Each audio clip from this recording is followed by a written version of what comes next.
Hello friends, कैसे सब। उम्मीद है कि सब अच्छे खुशमत स्वस्थ होंगे, अच्छे से पढ़ रहे होंगे। तो हमारा जो जीआईसी का चल रहा था, आज हम करेंगे कॉम्प्लेक्स नंबर से, डी मोरवे थ्योरम से, nth रूट ऑफ यूनिटी से जितने भी क्वेश्चन आए हुए थे वो हम सब डिस्कस करने वाले हैं। ठीक है, ये लेक्चर जो है यूट्यूब पे पब्लिकली रहेगा। मिशन DSSB एप्लीकेशन के ऊपर भी जो है ना ये लेक्चर आपको देखने को मिलेगा। ठीक है, तो ये सभी के लिए लेक्चर रहेगा यूट्यूब पे फ्री में। और अगर आप कंप्लीट कोर्स लेना चाहते हो तो मिशन DSSB एप्लीकेशन डाउनलोड कर सकते हो। ठीक है, चलिए यहाँ पे चलते हैं। The sum of nth root of unity is, तो सम निकालना है। पहली बात तो सम भी पूछा जाता है, कई बार प्रोडक्ट भी पूछा जाता है। nth रूट ऑफ यूनिटी, तो nth रूट ऑफ यूनिटी का मतलब क्या है।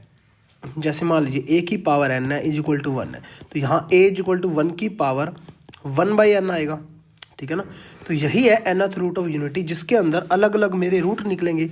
मान लीजिए मेरा रूट एक तो निकलेगा ही रियल, उसके अलावा अलग और निकलेंगे। जैसे अल्फ़ा मान लीजिए, अल्फ़ा स्केयर मान लिया, अल्फ़ा क्यूब मान लिए, अल्फ़ा 3, अल्फ़ा 4, अल्फ़ा 5, जैसे भी आप करके मान सकते हो। ठीक है ना, तो ऐसे कर करके अल्फ़ा पावर n-1 एक से लेके, मतलब यहाँ देखिए अल्फ़ा की पावर स्टार्टिंग में 0 है, फिर 1 है, फिर 2 है, up to so on n-1 है। टोटल n रूट मेरे निकलने वाले हैं। ठीक है, इस सभी का उन्होंने क्या पूछा हुआ है, सम पूछा हुआ है। मतलब 1 plus alpha square up to so on alpha की पावर n-1। ठीक है ना, ये क्या है, अल्फ़ा की power 2 up to so on alpha की पावर n-1, ये मुझे निकालना है।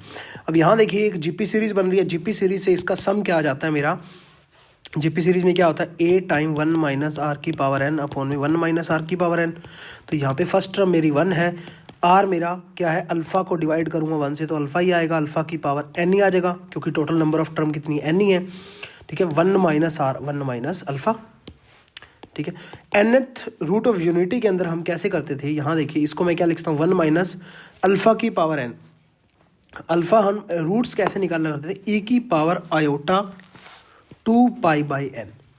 ठीक है ना, अब क्या है, हम n is equal to 1 2 3 4 up to so on ऐसे पुट करते रहते थे, तो वो रूट अलग अलग आते रहते थे nth रूट में। ठीक है, तो अब इसकी पावर क्या है, यहाँ पे देखिए पावर इसकी क्या है, n आ रही है। ठीक है, नीचे क्या है, 1 माइनस अल्फ़ा, अल्फ़ा मेरा क्या है, अल्फ़ा ही है। ऊपर देखिए n से n कटेगा, e की पावर ऊपर क्या बचेगा, 1 माइनस e की पावर 2π बेटा। e की पावर 2π क्या होता है, 0 होता है, सॉरी 1 होता है ना। ठीक है, तो यहाँ पे 1 माइनस अल्फ़ा, तो यहाँ पे क्या आ जाएगा, 1 minus 1 minus alpha is equal to 0 ही आ जाएगा। और वैसे भी आपको ध्यान ही होना चाहिए कि sum of nth root of unity जो होता है वो दो टाइप से जो है ना, एक तो रियल निकलेंगे रूट्स, एक इमेजिनरी रूट्स निकलेंगे, तो दोनों को मिला करके सम क्या बनता है, 0 बनता है। ठीक है, ऑप्शन नंबर क्या मेरा करेक्ट हो गया, फर्स्ट। नेक्स्ट क्वेश्चन देखिए, रेडियस ऑफ सर्कल। ठीक है, रेडियस निकालनी है सर्कल की, इसका मतलब ये सर्कल की इक्वेशन बनने वाली है। ठीक है, इसको हम कैसे करते हैं, कॉम्प्लेक्स नंबर के अंदर z is equal to x plus iota y की फॉर्म में लेते हैं। ऊपर क्या आ जाएगा, x minus 3 plus iota y, imaginary और रियल पार्ट मैंने अलग अलग कर दिया। नीचे क्या आ जाएगा, x plus 3 plus iota y, समझ रहे हो ना बात को, x माइनस 3 मैंने अलग कर दिया, z को मैंने क्या पुट किया, x plus iota y is equal to क्या है, 2 है। ठीक है, 2 को इधर ले आएंगे तो x minus 3 plus iota y 2 time x minus 3 plus iota. इसको हम कैसे सोल्व क्या करते हैं, डिटर्मिनेंट लेकर के, सॉरी मॉडुलस लेकर के, दोनों साइड मॉडुलस लेंगे जब, ये 2 थोड़ा सा मैं आगे रख देता हूँ। ठीक है, मॉडुलस के अंदर क्या होता है, रियल पार्ट का स्क्वायर x माइनस 3 का स्क्वायर हो जाएगा, इमेजिनरी पार्ट का स्क्वायर y का स्क्वायर हो जाएगा। ऊपर रूट लगता है, दोनों साइड रूट लगेगा, तो मैं नहीं लगा रहा क्योंकि हमारी कैलकुलेशन हमने आसान बनानी है। इसका स्क्वायर होएगा, अंदर वाले का 4 हो गया, अंदर वाले का क्या होगा, x माइनस 3 का स्क्वायर और y का स्क्वायर। ठीक है, इस इक्वेशन को सोल्व कर लो, आपके पास इक्वेशन बचेगी, जो कॉमन आता है वो काट दो, x square plus y square plus 10x प्लस 9 इज इक्वल टू 0। ठीक है ना, अब रेडियस निकालनी है। ये एक किसकी इक्वेशन आ गई मेरे पास, सर्कल की। सर्कल की जनरल इक्वेशन अगर मैं देखूं तो क्या होती है, x square plus y square, हमने क्या की हुई है, 2gx प्लस 2fy plus c equal to 0। उसके अंदर सेंटर क्या होते थे मेरे, सेंटर के पॉइंट माइनस जी और माइनस एफ, माइनस उधर डाल देता हूँ थोड़ा सा मैं। ठीक है, माइनस जी माइनस एफ, और अगर मैं रेडियस निकाला करता था तो रेडियस क्या आती थी, जी का स्क्वायर प्लस एक्स का स्क्वायर माइनस सी सारे का रूट। तो यहाँ पे माइनस जी माइनस एफ क्या आ जाएंगे, 2gx और 2fy से इस इक्वेशन को कंपेयर कर दो। तो g इक्वल टू तो -5 आ गया, f क्या है यहाँ पे 0 है, यहाँ पे क्या आ जाएगा 25 प्लस f क्या है 0 है माइनस c मैं कंपेयर करूँगा तो यहाँ से देखिए c इक्वल टू क्या आ रहा है 9, तो यहाँ पे आ जाएगा 9, 25 माइनस 9 16, 16 का रूट 4 आ गया, रेडियस मेरी आ गई 4, ऑप्शन नंबर सी करेक्ट है। नेक्स्ट क्वेश्चन देखिए, इफ 3 + 4 आयोटा is a root of equation x² + px + q equal to 0। यहाँ देखिए क्वाड्रेटिक इक्वेशन का भी यूज हमें करना पड़ेगा, तभी हम क्वेश्चन इसको आसान बना सकते हैं। और यहाँ पे कॉम्प्लेक्स का है, कॉम्प्लेक्स में जब भी कोई रूट होता है तो वो कंजुगेट पेयर के अंदर होता है, ठीक है। तो 3 + 4 आयोटा रूट है तो 3 - 4 आयोटा भी रूट होगा। और यहाँ इस इक्वेशन से हम क्या कह सकते हैं, sum of roots alpha plus beta minus P, product of roots alpha into beta Q आता है, ठीक है ना। यहाँ पे हम कंपेयर करेंगे तो x का कोफिशिएंट अपॉन में x² का कोफिशिएंट, ठीक है, और यहाँ पे कांस्टेंट अपॉन में x² का कोफिशिएंट, तो यहाँ पे आ जाएगा q। तो यहाँ पे सम ऑफ रूट्स, इन दोनों का सम जब मैं करूँगा तो 3 + 4 आयोटा प्लस 3 - 4 आयोटा, ये तो कट जाएगा, equal to minus P, p equal to आ गया -6, ठीक है। यहाँ से अल्फा इंटू बीटा करूँगा, यहाँ से देखिए अल्फा इंटू बीटा करूँगा तो 3 + 4 आयोटा और 3 - 4 आयोटा इक्वल टू क्यू आ जाएगा। इस पे देखें तो यहाँ पे आ जाएगा 9 प्लस आयोटा स्क्वायर के कारण, वैसे तो माइनस आता a minus b, a plus की बी क्या होता है a² minus b square, but iota के कारण आयोटा स्क्वायर क्या होता है -1, तो प्लस हो गया 16, क्यू इक्वल टू कितना आ गया मेरे पास 25। तो देखिए क्वेश्चन कितना आसान बन गया, -6 और 25, ऑप्शन नंबर डी करेक्ट है। नेक्स्ट क्वेश्चन देखिए हमारे पास क्या है, इफ z1 - 3z2 अपॉन में 3 - z1 z2 का बार इक्वल टू 1 है तो z2 का मॉडुलस नॉट इक्वल टू 1 है, then the value of z1 का मॉडुलस हमें फाइंड आउट करना है। तो हम इस क्वेश्चन को कैसे सोल्व करते हैं, हम क्रॉस मल्टीप्लाई करवा देते हैं, ठीक है। z1 - 3z2 का मॉडुलस 3 - z1 z2 का बार, ठीक है। हमें एक प्रॉपर्टी पता है, z इंटू जेड का बार जो होता है जेड के मॉडुलस का स्क्वायर होता है, ठीक है।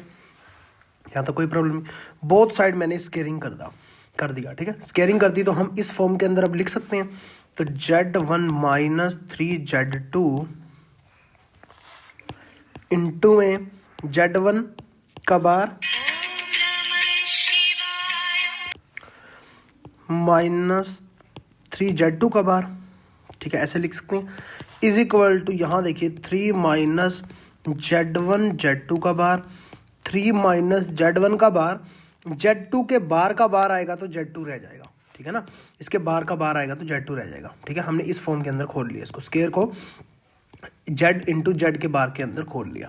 अब इसकी आपस के अंदर मल्टीप्लाई करवा दो, जो कटता है काट दो, तो यहाँ से मेरा क्या आ जाएगा, z1 का बार -3z1 z2 का बार, 3z2 z1 का बार, 9z2 z2 का बार, और यहाँ से मेरा क्या आ जाएगा 9 - 3z1 का बार, z2 - 3z1 z2 का बार प्लस z1 का बार z2 का बार, यहाँ से जो कटता काट दो, z1 इंटू z2 का बार 3 टाइम, ठीक है। तो यहाँ से ये कट गया और यहाँ से ये वाला यहाँ से कट गया, ठीक है। और यहाँ पे देखिए हमारे पास क्या बचा, इसको मैं क्या लिख सकता हूँ, फिर से वही कंडीशन यूज करूँगा, तो z1 का स्क्वायर, ठीक है, इसको z2 का बार का फिर से स्क्वायर लिख सकता हूँ, 9 टाइम z2 का स्क्वायर इज इक्वल टू क्या आ जाएगा 9 प्लस इसको z1 फिर से z1 के मॉडुलस का स्क्वायर और z2 के मॉडुलस का स्क्वायर, ठीक है ना, समझ गए। अब जो है इसको इधर ले आओ और इसको आराम से सोल्व कर लो, कोई प्रॉब्लम नहीं है। सोल्व करोगे तो यहाँ पे मेरा आ जाएगा z1 के बार का z1 का स्क्वायर माइनस z1 का स्क्वायर का मॉडुलस का स्क्वायर प्लस z2 के मॉडुलस का स्क्वायर 9 टाइम z2 के मॉडुलस का स्क्वायर -9 इक्वल टू 0। तो यहाँ से मेरी z1 मैं कॉमन लूँगा तो यहाँ से मेरे पास आ जाएगा z1 का स्क्वायर 1 टाइम z2 के मॉडुलस का स्क्वायर प्लस 9 टाइम z2 के मॉडुलस का स्क्वायर -1 इक्वल टू 0। तो यहाँ पे मेरे पास क्या आ जाएगा 1 टाइम Z2 के मॉडुलस का स्क्वायर और यहाँ पे आ जाएगा Z1 के मॉडुलस का स्क्वायर -9 इक्वल टू 0। अब स्टार्टिंग के अंदर उन्होंने दिया हुआ है कि Z2 का मॉडुलस 1 नहीं होना चाहिए, ठीक है ना। स्टार्टिंग के अंदर दे रखा है ना Z2 का मॉडुलस 1 नहीं होना चाहिए। इसका मतलब ये कंडीशन तो रॉन्ग है, मतलब ये कंडीशन तो नॉट इक्वल टू 0 होगी, 0 होगी तो Z2 का मॉडुलस 1 हो जाएगा। ये कंडीशन 0 के इक्वल होगी, इसका मतलब Z1 का square is equal to 9, Z1 का मॉडुलस आ जाएगा 3 के इक्वल, ठीक है। तो ऑप्शन नंबर अगर मैं देखूं फर्स्ट ही करेक्ट है, ठीक है, समझ गए। नेक्स्ट क्वेश्चन देखिए, इफ 3/2 माइनस आयोटा टाइम √3/2 सारे की पावर 30 है इक्वल टू 3 की power 15 a plus iota b, then a b की वैल्यू मुझे निकालनी है, ठीक है। टप्पल के अंदर ए बी की वैल्यू क्या आएगी। तो यहाँ से इसको जब मैं सोल्व करने लगता हूँ तो √3 अगर मैं बाहर निकाल दूँ, √3 की पावर 30 बाहर निकल जाएगा, ठीक है। तो यहाँ पे मैं पेन चेंज कर लेता हूँ। तो यहाँ पे अंदर क्या बच जाएगा √3/2। ये मैं क्यों कर रहा हूँ इसका रीज़न भी अभी मैं आपको बताता हूँ। 3 को क्या लिख सकता हूँ √3 × √3, तो √3 एक बार निकाल दिया, अंदर क्या बचा -i/2, ठीक है। इसको मैं लिख रहा हूँ -1/2 आयोटा, ठीक है, समझने में आसानी हो जाएगी। ये मैं इसलिए लिख रहा हूँ जब भी ऊपर पावर आ जाए ना, पावर 30 आ जाए, 40 आ जाए, पावर n आ जाए, तो अंदर cos theta plus iota sine theta बनाने की कोशिश किया करो, क्योंकि डी मोरवे जो है ना बहुत ही बेस्ट रिजल्ट है आपके लिए, वो लग जाएगा और आसानी से आपका क्वेश्चन सोल्व हो जाएगा, ठीक है। वही मैं बनाने की कोशिश कर रहा हूँ। यहाँ पे क्या है 3 की पावर 1/2 सारे की पावर 30 है, तो 2 से कटेगा तो सारे की पावर 15 रह जाएगा। अंदर √3/2 को मैं क्या लिख सकता हूँ कोस थीटा √3/2 मतलब कब होता है कोस थीटा में 30 डिग्री में, तो π/6 आ गया, ठीक है ना। माइनस साइन 1/2 कब होता है 30 डिग्री पे साइन में, तो π/6 आ गया। पावर है 30, ऊपर पावर कोई भी हो अंदर आ जाती है, 3 की पावर 15 अंदर पावर आएगी तो कोस 30 π/6 माइनस साइन 30 π/6, तो ये कटेगा 5 पे, ये कटेगा 5 पे, तो यहाँ पे 3 की पावर 15 कोस 5π में क्या होता है -1 माइनस साइन पाई 0 होता है, ठीक है ना, आपको पता है ना। कोस 5π मतलब ये 2π का एक चक्कर है, फिर से एक चक्कर काटेगा 4π और 5π। यहाँ पे कोस क्या होता है, अगर मैं देखूँ यहाँ पे कोस पाई क्या होता है 5π का मतलब पाई ही है, 4π से दोबारा चक्कर काट रहा है, पाई क्या होता है -1 होता है। और साइन पाई क्या होता है यहाँ पे अगर मैं देखूँ साइन पाई 0 होता है, आपको पता ही है। तो यहाँ पे क्या आ गया -3 की पावर 15, ठीक है, माइनस में 0। तो इसको किससे कंपेयर करना है a प्लस आयोटा b से, या तो मतलब यहाँ देखो 3 की पावर 15 बाहर है तो इसको अंदर ही रहने दो, ठीक है। 3 की पावर 15 बाहर तो -1 -0 से कंपेयर करना है, ठीक है। तो यहाँ पे अगर मैं देखूँ इसके साथ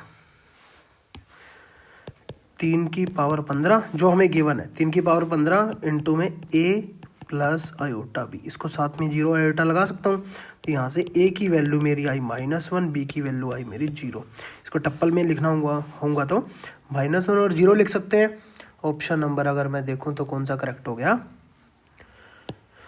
बी ऑप्शन करेक्ट हो गया, ठीक है, समझ गए। नेक्स्ट क्वेश्चन देखिए क्या बोल रहा है, if n is a positive integer, फिर से वही जो पिछले मैंने क्वेश्चन आपको बताया कि कोस थीटा और आयोटा थीटा मैं बनाता हूँ, क्योंकि पावर कुछ भी हो डी मोरवे में लगाता हूँ, ठीक है। डी मोरवे में क्या होता है वो पावर अंदर आ जाती है। अब n पावर ऐसे तो अंदर आएगी नहीं, कोस थीटा और आयोटा साइन थीटा होने चाहिए।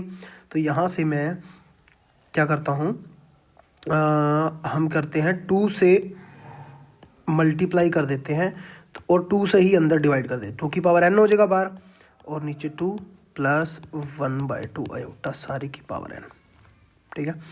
ऐसे ही ये सारे में ले रहा हूँ, ठीक है। √3/2 माइनस 1/2 आयोटा सारी की पावर n। यहाँ पे कोई फर्क पड़ा, देखिए 2 की पावर n से मैंने डिवाइड कर दिया, 2 की पावर n से मैंने मल्टीप्लाई कर दिया बाहर, कोई प्रॉब्लम नहीं है किसी को, सिंपल है।